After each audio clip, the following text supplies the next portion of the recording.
দেশের নাগরিক হিসেবে, মুসলিম জাতির সদস্য হিসেবে, নির্যাতিত নিপীড়িত মুসলমানদের ভাই হিসেবে, যার হাত মুসলমানদের রক্তে রঞ্জিত, আমরা আমাদের দেশের আনন্দ ঘন কোন পরিবেশে এমন কোন খুনিকে আমরা পছন্দ করি না। আপনারা যদি আনতে চান, আপনাদের দায়িত্ব, এদেশের মুসলমানদের ম্যান্ডেট তার প্রতি নাই। মুহতারাম হাজিরিন, কথা পরিষ্কার কথা। আমি আবার বলছি, এজন্যই আল্লাহর নবীর ইজ্জতের হেফাজতের জন্য মুসলমানদের দেশের সংসদ, মুসলিম জনগণের প্রতিনিধিত্বকারী এমপিরা, তোমরা মুসলমানদের ট্যাক্সের পয়সা দিয়ে পরিচালিত সংসদের অধিবেশনে বসে আইন তৈরি করবা। নবীর দুশমনের সর্বোচ্চ শাস্তির বিধান মৃত্যুদণ্ডের আইন চাই, মৃত্যুদণ্ডের আইন চাই, মৃত্যুদণ্ডের আইন চাই।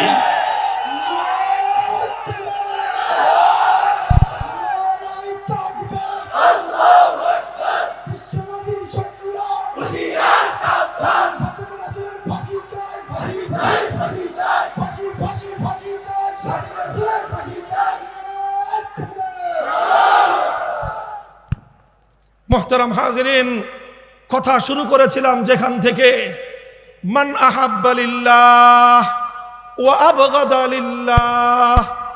ভালোবাসা একমাত্র কার জন্য?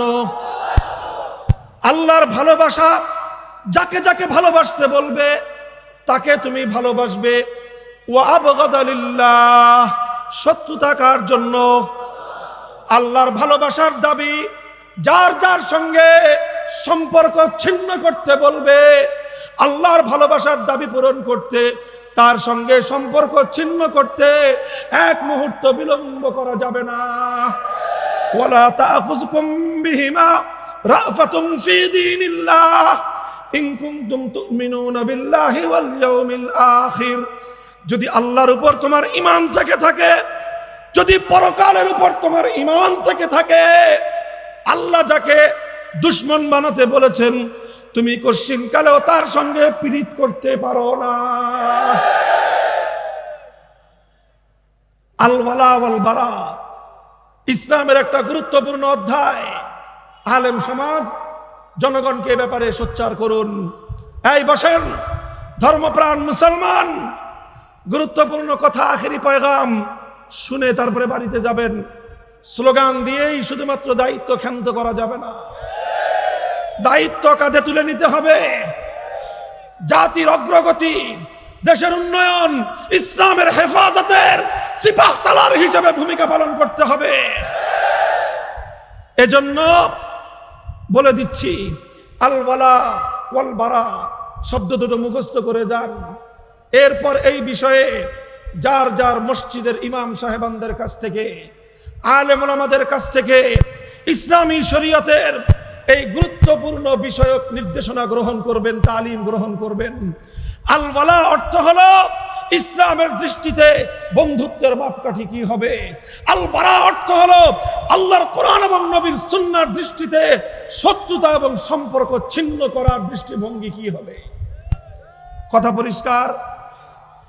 আপনি যদি আল্লাহর কোরআন সুন্নাহর দৃষ্টিতে সম্পর্ক গড়তে পারেন, আবার কোরআন সুন্নাহর দৃষ্টিতে যদি সম্পর্ক ভাঙতে পারেন, তখনই আপনি ঈমানদার। আরেকটা কথা বলবো, এটা রাজনীতি রিলেটেড কথা, এই জন্য আগে থেকে একটুখানি সতর্ক করে নিয়ে কথাটা বলতেছি। হুজুরদের মুখে রাজনীতির কথা, ওরে বাপ রে বাপ, এটা তো অনেক বড় একটা অপরাধ, তাই না?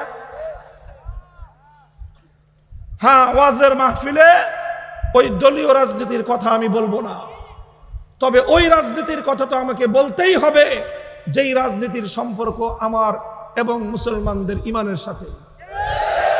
সেই রাজনীতির কথা যদি না বলি, তাহলে আমি আল্লাহর আদালতে মস্ত বড় অপরাধী সাব্যস্ত হয়ে যাব। আমার দেশের রাজনীতি কে কিভাবে করবেন, রাজনীতি নিয়ে খুব বিস্তারিত আমি বলি না, শুধু এতটুকু কথা আমি বলছি, রাজনীতির অনেক খারাপ দিক আছে, কিছু ভালো দিকও আছে। রাজনীতির মাধ্যমে যদি কেউ একটা ক্ষমতা পায়, একটা পাওয়ার পায়, তাহলে এর দ্বারা দুটো ভালো কাজ করা যায়। এক নম্বর হলো জনগণের খেদমত করা যায়, আর একটা হলো দেশ এবং এলাকার উন্নয়ন করা যায়। কথা বলেন। যদি কেউ এই উদ্দেশ্যে রাজনীতি করে থাকে যে আমার হাতে রাজনৈতিক পাওয়ার আসলে আমি সেই পাওয়ার দিয়ে জনগণের সেবা করব, দেশের উন্নতি করব, আই অ্যাপ্রিসিয়েট ইউ। আমি তোমার রাজনীতিকে সম্মান জানাই। আর রাজনীতি করবা, ক্ষমতা আসলে গম চুরি করব, দুর্নীতি করব, আঙ্গুল ফুলে কলা গাছ হব, কালো টাকার পাহাড় গড়ব, দুর্নীতিবাজ রাজনীতিবিদ তোমাদেরকে আমরা ঘৃণা করি, পারলে জুতা দিয়ে পিটাই। যারা যেই দলেরই হন, জনগণের কল্যাণে দেশের উন্নয়নে ভূমিকা রাখবেন, আপনাদের জন্য আমাদের শুভকামনা বহাল আছে, বহাল থাকবে। যারা যেই দলের রাজনীতি করবেন, দেশের সম্পদ লুটপাট করার জন্য, জনগণের সম্পদ চুরি করবার জন্য, দুর্নীতি করবার জন্য, টেন্ডারবাজি করবার জন্য, দেশের সম্পদ লুটে পুটে দেশকে ধ্বংস করে নিজের আখের গুছাবার জন্য আপনি যেই রাজনীতি করেন না কেন, আপনার রাজনীতিতে আমি থুতু নিক্ষেপ করি।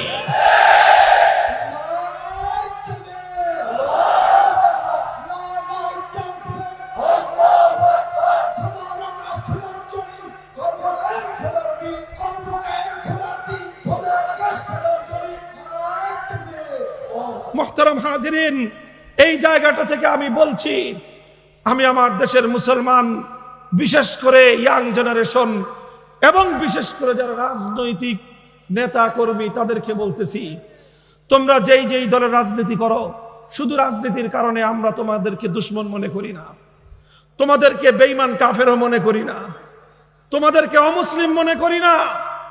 রাজনৈতিক মতপার্থক্য থাকার পরেও ইমানদার হওয়ার কারণে আমি তোমাকে আমার মুসলমান ভাই বলেই বিশ্বাস করি। আর সেই দায়িত্ববোধ থেকে তোমাকে বলছি, অনেক সময় দেখা যায় রাজনৈতিক নেতারা বা রাজনৈতিক দলগুলো এমন এমন পদক্ষেপ গ্রহণ করে যেটা সুস্পষ্টত ইসলাম বিরোধী, যেটা সুস্পষ্ট কোরআন সুন্নাহর বিরুদ্ধে পদক্ষেপ। বলবেন হুজুর, আমরা তো মাঠের কর্মী, আমরা কি করব? এটা বড় বড় নেতারা সিদ্ধান্ত নেয়। আমি বলবো, আমি তোমাদেরকে কথা বলছি, সাধারণ জনগণকে বলছি, বড় বড় নেতাদেরকে আমি এই মুহূর্তে কথা বলছি না, তাদের সাথে আলাদা আলাপ সালাপ হলে তাদেরকে বলবো। তোমাদেরকে যে কথাটা বলি, হে মুসলমান, মনে রেখো, যখন তোমার দল অথবা তোমার নেতা তোমাকে এমন কোন পথে আহ্বান করবেন যে পথ ইসলামের সাথে সাংঘর্ষিক, যে পথ, যে কথা আল্লাহর কোরআন এবং নবীর সুন্নাহর সঙ্গে সাংঘর্ষিক, তখন হলো তোমার ঈমানের পরীক্ষার সময়। তখন তোমাকে পরীক্ষা দিতে হবে, তোমার কাছে তোমার ঈমান বড় না তোমার রাজনীতি বড়। তখন তোমাকে পরীক্ষা দিতে হবে, তোমার কাছে আল্লাহ রাসূলের কথার গুরুত্ব বেশি না তোমার নেতা নেত্রীর কথার গুরুত্ব বেশি। কথা পরিষ্কার। তখন যদি তুমি মনে করো যে নেতা নেত্রীর কথা মানতে গিয়ে, দলের নির্দেশ মানতে গিয়ে কোরআনের বিরুদ্ধে যেতে হয় আমি যাব, ইসলামের বিপক্ষে যেতে হয় আমি যাব, তাহলে তুমি মনে রেখো, তুমি আর কিছু হলেও রাজনৈতিক বড় নেতার কর্মী হলেও ইমানদার হতে পারো না।